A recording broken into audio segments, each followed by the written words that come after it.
What's up mga idol, magandang araw at kumusta kayo?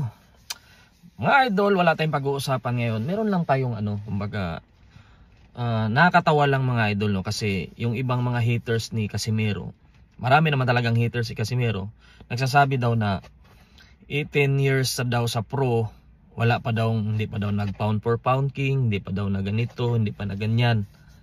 So ito lang tanong ko mga idol, kung talagang marunong sila sa boxing, ilan lang ba yung nakakapasok dyan sa pound for pound? Top 10 na yan sa Ring Magazine. Hindi lahat ng nag-world champion dyan ay makakapasok dyan. Maraming kahit mga Filipino world champion na hindi nakakapasok dyan.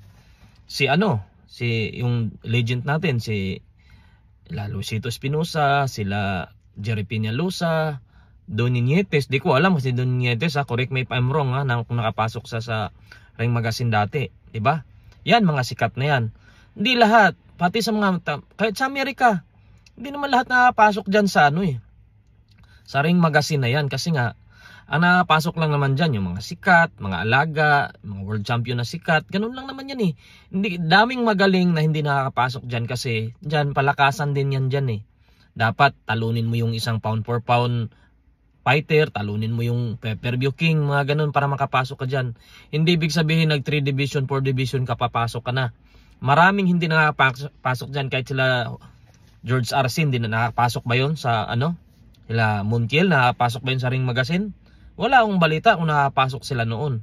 Kaya hindi ibig sabihin, pinagbabasihan nila, matagal na daw sa professional si Cuadro Alas, hindi pa daw nakakapasok sa mga ganun.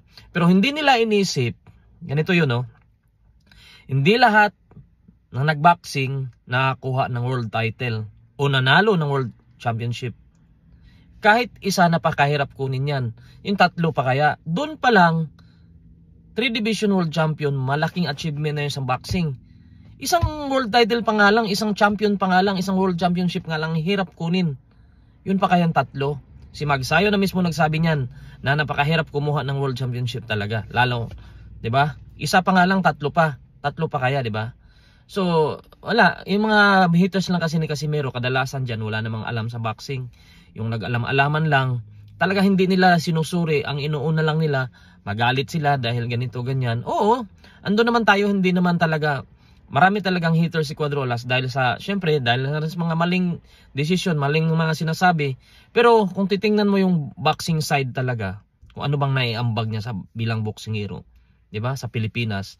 Ito na lang sa Pilipinas mga idol. Sa daming boksingero sa Pilipinas, sa daming world champion sa Pilipinas, 4 lang sila nasa lumagpas ng 3 division pataas. 4 lang sila. Kung alam nyo lang, Manny Pacquiao, Nonito Donaire, Donnie Nietes, General Casimiro. So yan pa lang mga idol. Kaya nga sabi ko, yung mga boksingero ng mga MP promotion na nagmamayabang ngayon, na mga nagko-comment kay Casimiro, sila Martin, sila Pete Laurente, sabi ko, bago kayo mag-angas, mag-world champion muna kayo. Para patunayan mo na sa sarili nyo na kaya nyo makarating sa kinalalagyan ni Cuadro Alas ngayon. Ganun lang yan. Sa mga haters naman dyan, hindi nga tayo nagsusumusuot ng gloves. Magsuot muna kayo ng gloves at doon kayo magkomento kung ano ba talaga, kahit ano ba kahirap yung boxing. Hindi yung puna lang kayo ng puna, puro kayo nga. Hindi nyo maintindihan ano ibig sabihin ng ano talaga yung boxing. Tinitingnan nyo lang, galit kayo sa ganito, galit kayo sa ganyan. Ano ba naman yan mga idol?